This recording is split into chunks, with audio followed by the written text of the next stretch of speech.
Hi friends, నేటి మాట లోపల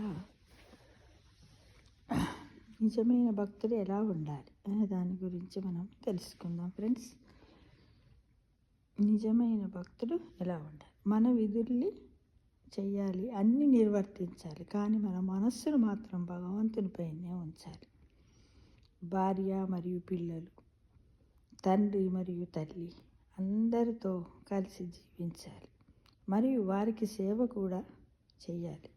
వారు మనకు చాలా ప్రియమైన వారిగా, ఆత్మీయులుగా, మన రక్త సంబంధికులుగా, వారే మన లోకం అన్నట్టుగా మనం భావించాలి. కానీ ఎప్పటికీ వారు మనకు చెందినవారు కాదని మన హృదయం ద్వారా తెలుసుకోవాలి. ఒక ధనవంతుని ఇంట్లో పని మనిషి అన్ని గృహ విధులను నిర్వర్తిస్తుంది. కానీ ఆమె ఆలోచనలు తన స్వగ్రామంలోని తన సొంత ఇంటిపైనే ఉంటాయి. తల్లిదండ్రులపైన, వాళ్ళ బంధువులపైన, రక్త సంబంధికులపైనే ఉంటాయన్నమాట. ఆమె తన యజమాని పిల్లలను తన సొంత వారిలాగా పెంచుకుంటుంది. ఆమె వారిని నావారు అని కూడా మాట్లాడుతూ ఉంటుంది. వాళ్ళని అదే దృష్టితో చూస్తూ ఉంటుంది. ఫ్రెండ్స్, అలానే వారిని నా రాముడు లేదా నా హరి అని అంటూ ఉంటుంది. మనస్సులో కూడా వాళ్ళని ఆ విధంగానే భావన చేసుకుంటూ ఉంటుంది అన్నమాట. కానీ ఆమె మనస్సుకు బాగా తెలుసు వారు తనకు చెందినవారు కాదని. అలానే భక్తుడు అనేవాడు భగవంతుడే శాశ్వతమని భావించాలి.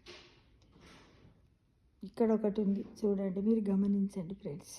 ఏంటి చూడండి, కానీ ఆమె మనస్సుకు బాగా తెలుసు వారు తనకు చెందినవారు కాదని. అంటే పనమ్మాయి వాళ్ళ ఇంట్లో పనిచేస్తున్నప్పుడు వాళ్ళ పిల్లలను తన పిల్లలుగా భావించినా కూడా తనకు వాళ్ళకు ఎలాంటి రక్త సంబంధము లేదు. ఓన్లీ ఆత్మీయత మాత్రమే ఉన్నది. ఎందుకంటే ఆ ఇంట్లో ప్రేమతో తను పనిచేస్తుంది, వారు తనను ఆదరిస్తున్నారు, అంతవరకే. కానీ తన సొంత పిల్లలని అనలేదు కదా.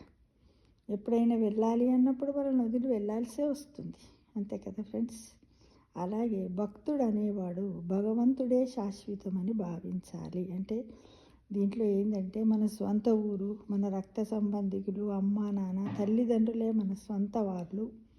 మిగతా వాళ్ళంతా వస్తూ ఉంటారు, పోతూ ఉంటారు, అతిథి నటులు అని మనము భావించుకుంటూ భగవంతుడు ఏ విధంగా శాశ్వతమని అనుకున్నామో మన రక్త సంబంధికులు కూడా అంతే శాశ్వతం. ముఖ్యంగా జన్మనిచ్చినటువంటి తల్లిదండ్రులని భావించాలి ఫ్రెండ్స్.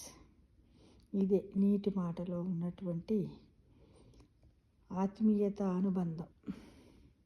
వీళ్ళే నిజమైనటువంటి భక్తుడిలాగా మన ప్రతి పనిని కూడా మనము అభినందిస్తూ అందరితో చక్కగా ప్రేమానురాగాలను పంచుతూ పొందుతూ చక్కటి మనశ్శాంతితో జీవించాలని ఆశిస్తున్నాను. సమస్త లోక సుఖినో భవంతు.